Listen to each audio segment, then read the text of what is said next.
లేకపోవడానికి కారణం ఏంటంటే జీవమగిలిన దేవుని వాక్యం సెలవిస్తుంది కదా. హోషేయ గ్రంథంలో 4వ అధ్యాయం 10వ వాక్యం చూద్దాం. వారు యెహోవాను లక్ష్యపెట్టుట మానిరి. ఎవరు మర్చిపోయారు? మొదటి మాట జ్ఞాపకం చేసుకోండి. వారు యెహోవాను లక్ష్యపెట్టుట మానిరి గనుక వారు భోజనము చేసినను వారు భుజించినను తృప్తి పొందకయుందురు. వ్యభిచారం చేసినను అభివృద్ధి నొందకయుందురు. స్తోత్రం కలుగును. చాలు. ఇక్కడ 2 విషయాలు కనపడుతుంది దేవుని పిల్లల. మొదటి విషయం ఏంటంటే వారు యెహోవాను లక్ష్యపెట్టుట మానిరి. ఆరాధించాల్సిన ఆరాధన, ప్రార్థన చేయాల్సిన ప్రార్థన, స్తుతించాల్సిన దేవుణ్ణి, అర్పించాల్సిన అర్పణలు ఏం మర్చిపోతున్నారు జనులు? ఆరాధించవలసిన దేవుణ్ణి. అరే వచ్చిన ప్రార్థనకి ఈ వారం వెళ్ళకపోయినా ఏం కాదని ఏదో పాస్టర్ గారు చెప్పవచ్చు.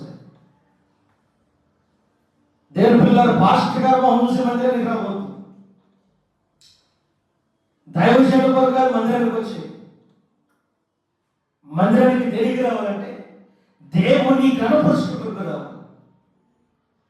దేవుడు నీకు ఇచ్చిన ఆరోగ్యాన్ని బట్టి స్తుతించుకుంటూ రావాలి. దేవుడు నీకు ఇచ్చిన ప్రాణమును కనపరుచుకుంటూ రావాలి. దేవుడు ఇచ్చిన ఆయన కృపను పొందుకుని రావాలంటే ఆ కృపను బట్టి స్తుతించడానికి రావాలి. నీవు మందిరంలో ఎందుకు కనబడాలంటే నా ప్రాణ దేహములను దేవుడు బ్రతికించాడు కాబట్టి దేవుని సన్నిధిలో నేను నిలబడాలని దేవుని మందిరానికి రావాలి.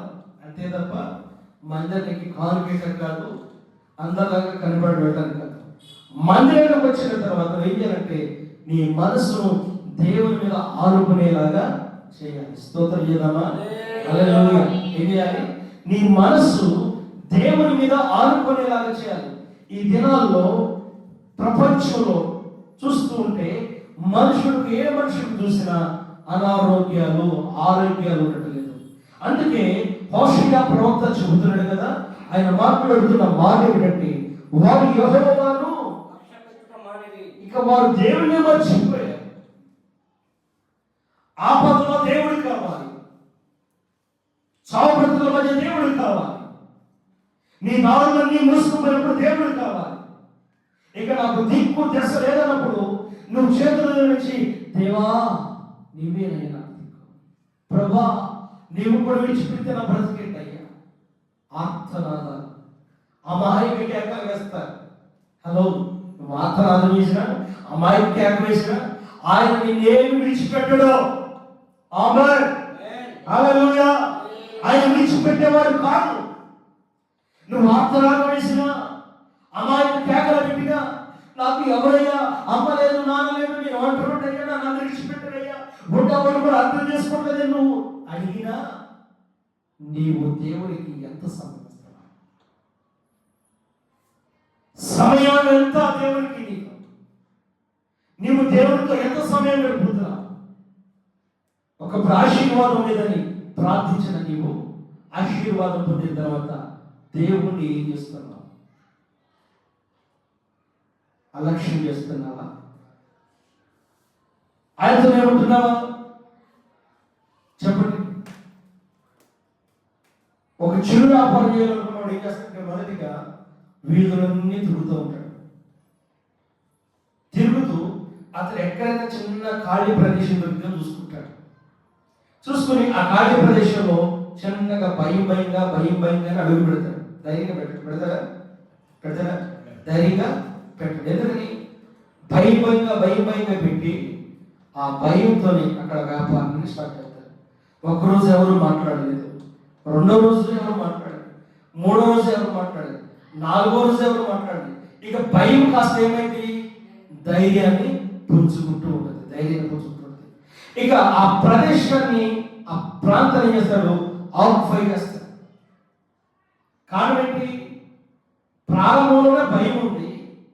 ఆ భయంలో ఎవరైనా గర్దిస్తారేమో, ఎవరైనా మాట్లాడతారేమో అసలు ఇక్కడ పెట్టడానికి నీవు ఎవరు అంటారేమో అన్న భయంతో ప్రారంభించాడు.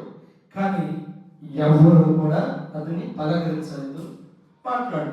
ఇప్పుడు భయం కాస్త ఏమైపోయింది? ధైర్యముగా మారిపోయింది. ఏం మారిపోయింది? ధైర్యంగా మారిపోయింది. ఆయన ధైర్యం ఏంటి? నన్ను ఎవడు కూడా కదిలించేవాడు లేడు. ఎవడైనా ఒకవేళ 10 రోజులు వస్తే వాడు ఎవడదయా నాది ప్రదేశం ఎవడో మాట్లాడతాకి. చివరికి ఆ స్థల యజమానులు వచ్చినా కానీ మనుషులు మెరిగిపోతుంది, అహం మెరిగిపోతుంది, గర్వం మెరిగిపోతుంది. మానవుడు ఏం చేస్తాడంటే దేవుని దగ్గర అవసరతల కొరకు అక్కర్తల కొరకు వేడుకుంటున్నాడు. నీవు ఏడుకున్నా ఏడుకోకపోయినా నీ అక్కర్తలు నీ అవసరతలు ఎరిగిన దేవుడు కాబట్టి వాటిని తీరుస్తాడు. దేవుడు తన పిల్లలను వస్తుంటే చూస్తూ ఉండేవాడు కాదు. ఇప్పుడు నీతిమంతుల మీద అనీతిమంతుల మీద వర్షం కురిపిస్తాడు. వర్షమే భూమి మీద ఆగిపోయింది అనుకోండి, ఆయన పిల్లలకి కరువే, ఆయన పిల్లల కాని వారికి కూడా కరువే. కానీ ఆయన పిల్లలకు కరువు మాత్రం రాదు. ఎందుకు తెలుసా? దేవుడు ఆయన పిల్లల కొరకు జ్ఞానులు ఉంచాడు. ఆయన పిల్లల కొరకు జ్ఞానులు ఉంచి ఈజిప్టులో యోసేపు అనే ఒక న్యాయమంతుని నీతిమంతుని నిలబెట్టి ఆయన ఎలాగైతే కరువు కొరలు రాకముందే ఆహారాన్ని ధాన్యాన్ని సమృద్ధిగా సమకూర్చాడో అది దేవుని కృప కలిగిన ప్రేమతో సిద్ధపడిన ఆహారం. స్తోత్రం కలుగుతుంది. సమృద్ధి కలిగిన ఆహారం ఉంది. కానీ మానవుడు ఏం చేస్తున్నాడు? తినలేకపోతున్నాడు. ఎందుకు తినలేకపోతున్నాడు? దేవుని ప్రేమను వదులుతానని, నీవు లేకుండా నేను బ్రతకలేదని, నీతో నేను నడుస్తానని ప్రమాణాలు చేస్తారు, నిలబడతారు. నీవే నా దేవుడు ప్రభా, ఇదివరైనా ఉద్యోగాలైనా ఉద్యోగం ఇచ్చావు ప్రభా, ఇల్లు లేనప్పుడు ఇల్లు ఇచ్చావు ప్రభా, బిడ్డలైనప్పుడు బిడ్డలు ఇచ్చావు ప్రభా, అలాగే కారు లేనప్పుడు కారు ఇచ్చావు. అన్నిటిని బట్టి స్తుతించాల్సిన నీ ప్రాణము అబ్బా ఇదంతా నా తెలివేగా. దేవుడైనా ఊరు నేర్చుంటే కదా, దేవుడికి సంబంధం ఎన్ని ఇస్తాం? ఆయన ఇచ్చేది లక్షలు, ఇచ్చేదే వేడు.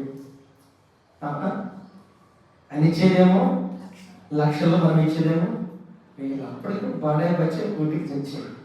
ఏమైంది? అప్పుడేమంటాం? నేను ఎంత ఇచ్చానుకున్నా,